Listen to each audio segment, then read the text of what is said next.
السلام عليكم ورحمة الله وبركاته. الشمال كفوني كبجمتوتا دعوتوتا عاشا إنك درتو.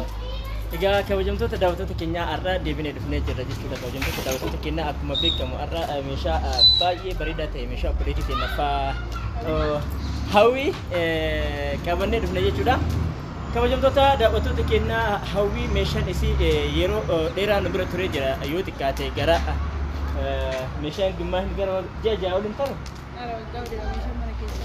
meeshaan mana keessaa yoo xiqqaate gara waggaa tokko turee jira jechuudha kabajamtoota daawwattoota kenna meeshaan hawwii guutumaan guutuutti eessa deema yoo jettan asiin asallaa darbee asaasa deema yoo rabbi nu gargaare boru guyyaa har'aa viidiyoo irraa hojjannee guyyaa boruu mootu yoo haga manaatti geessina jechuudha kabajamtoota daawwattoota kenna warroonni chaanaalii kenna kanaaf haaraa taatan sabskiraayib gochuun gara chaanaalii kennaa goota warroonni maamila kenna taatan immoo hiriyoota keessatti مجدبيش الرامكنا نجنا دا أوتو تكينا ورميشنا ترواتي وربارني موتو فرانتي تملي تكيسمسنا isin keessummeessina jechuudha kabajamtoota daawwattoota kennaa warroonni yeroo baay'ee eessa jirtan jettan immoo kabajamtoota daawwattoota kennaa nuti Adaamaa jirra Adaamaatti Adaamaa naannoo Adaamaa jirra iddoo kamiyyuu immoo akkuma isin geessinu kanaan durallee isin ibsinee jirra jechuudha lakkoofsa bilbilaa kennaa warri barbaadan 77 66 shantama jechuudhaan imo WhatsApp Telegram dhaan dhuftanii nu bilbiluu dandeessan jechuudha ammaan itti aansuudhaan immoo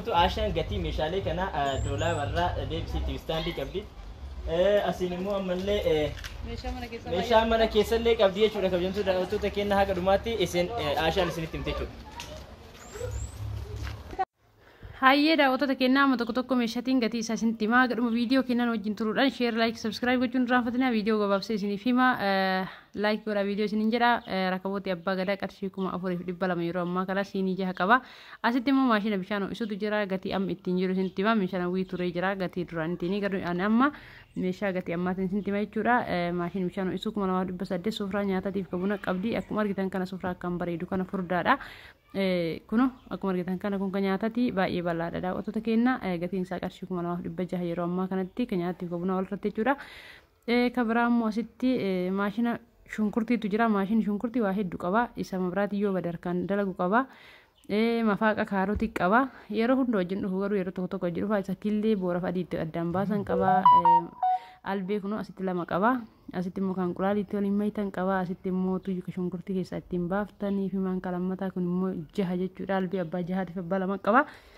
kana fakkaataniin jedha daawwattoota kenna maashinni obboleettiin hawwii 2,900 gatiin isaa daawwattoota kenna maashina kana ka itti sin dabarsa kallattii maan isin agarmu viidiyoo kennan wajjin turuudhaan viidiyoo laayik godha feermuzii warqaamatu jira qarshii 5,500 asitti soolariitu jira isa mabraatii ibsu jechuudha ampuulii 4 qaba gatiin isaa qarshii 7,500 maashina qimamiitu jira maashina qimamii kun meeshaa akkaan kwaaltii eeggate faayidaa qabudha jechuudha waan goggogaa kamuu kadaakuu danda'u maashina qimamii bichaa osoo hin taane ani mana kiyyatti fayyadamaa jira waan ta'eef meeshaa akkaan na fayyadeedha bitadha isiniin jedha daawwattoota kenna albee qiyyaarii qaba bakka amma rakkaa'ee kun maanka qarshii 1,800 daawwattoota kennaa kallattii maanka itti aansin dabarsaa asitti immoo distii seenigaalii guddaa fi cilfaa isaaf ta'u naa biteetteerti kunoo distii cilfaa isaaf ta'u guddaadha cilfaan kun gatiin isaa qarshii 900 seenigaaliin immoo qarshii 6,500 distiin kun jechuudha daawwattoota kennaa asitti immoo distii abbaa torbaa isa baratamaa fi jaalatamaa nu biratti ta'e jechuudha qarshii 5,500 gatiin isaa asitti immoo distii saramikii abbaa sadiitu jira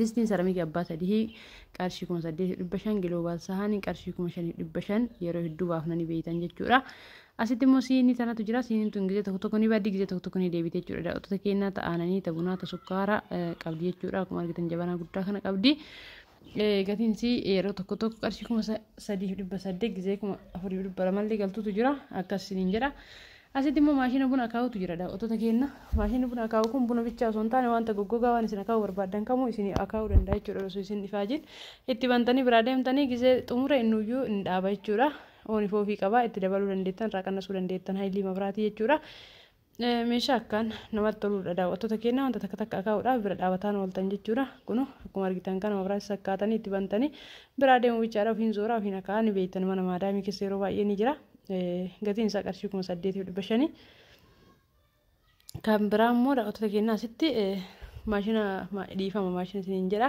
madardaraan shunkurtii qarshii 700 feermuzii aadiyyaan qarshii 3,600 tiriin qarshii 2,600 jechuudha daawwattoota kennaa Kaitaanu masoobii biddeena fi masoobii daabboo qabdi daawwattoota keenyaa kun akkuma argitan kana gamalamee ka qophaa'ee jechuudha itti fayyadamu bichaadha. Ka biddeena 3,000 ka daabboo immoo 2,500 asitti istoovii abbaa lama istoovii kana jaalatee namni hundi bitataa jira. Meeshaa akkaan kwaaltii fi faayidaa guddaa qabudha. Ooniif ofii qaba. Gatiin isaa qarshii 6,000 eelee daabboo fi biddeena walirratti akkuma argitan kana paataraa 3 guddarraa hanga xiqqaatti qabdi. Abbaa kiiloo 5 abbaa 3 fi abbaa kiiloo 2 qaba jechuudha. Keessallee akka daabboo hin gubne haala kanaan sibiila keessa galchisiisu jammarree jirra jechuudha. Duraan akkasumatti hojjetanii amma garuu sibiila akkuma jiru daabbootti hin baane jala galchisiifnee irraa gubballeen kun haala kanaan shiboo achiitti gadoo'ee bilcheessu qaba jechuudha. Kana fakkaataa jalallee booksii bakka baaldii ilxii kaattan qaba. Gatiin isaa qarshii 19,000 yeroo ammaa kanatti daawwattoota keenyaa kaittaan sin dabarsaa asitti kunoo akkuma argitan kana ooviniitu jira. Ooviniin paataraa 2 qaba. Inni kun ka gubbarra galu jechuudha bakka gaaziitti jechuudha. Akkuma argitan kana meeshaa akkaan kwaaltii ta'edha. Kunoo akkuma argitan gubbaan isallee akkana jira. Mabraatiin 2 gaaziin 2 keessatti immoo mabraatiidhaan dalagaa qarshii 38,000 yeroo ammaa kanatti daawwattoota keenyaa. Kaittaanu maashina juusati maashinni juusaa guguddaa 2 fi ka qimamii daakuu 1 qaba jechuudha. Qarshii 4,200 yeroo ammaa kanatti kaittaan roottoodha. Roottoon qarshii 3,000 fi 500 yeroo ammaa kanatti daawwattoota keenyaa roottoo akkaan guddaa ta'edha. Meeshaa kana hunda isatti gadi guurra jechuudha daawwattoota keenyaa. Kaittaanu albee seetii albee argitanii akkatti zoortu maashaallah kichin kaabineetii gubbarra yoo kaittaan dasanametti kaameraan kenna daalacheessee jira dhiifama isiniin jecha. Meeshaa kana kalarii isaa xiqqoodhaan harka daalacheesseera. Kaameraan rakkoo qaba. Akkuma argitan kana kichin kaabineetii akkaan bareedu tan hawwiidhaaf qopheessineerraa keessi kun akkuma argitan kana fakkaatti akka namatti tolti. Bal'aadhaa distii guddaa keessuu danda'a jechuudha.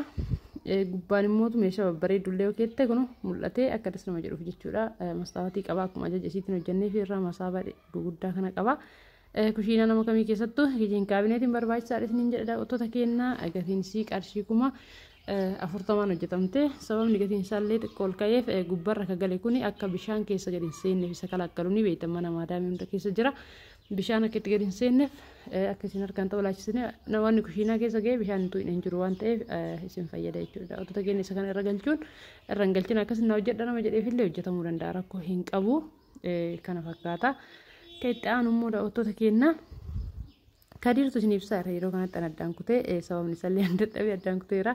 Garuu immoo asirratti sagaleen gizeessan waraabne hin taane waan ta'eef sagalee isin jalaa balleessee sagalee biraa jalatti dhaa jira jechuudha. Daawwattoota keenyaa qulqullinaan isin dhaga'amuuf jecha akkuma argitan kana kadiir tokko meeshaa adii kana hunda isin agarsiisa jechuudha. Daawwattoota keenyaatti argaa isin agarsiisutti jira kadiir jechuudha. Daawwattoota keenyaa algaan kun akkuma argitan kana kumudinoon 2 of biraa qaba.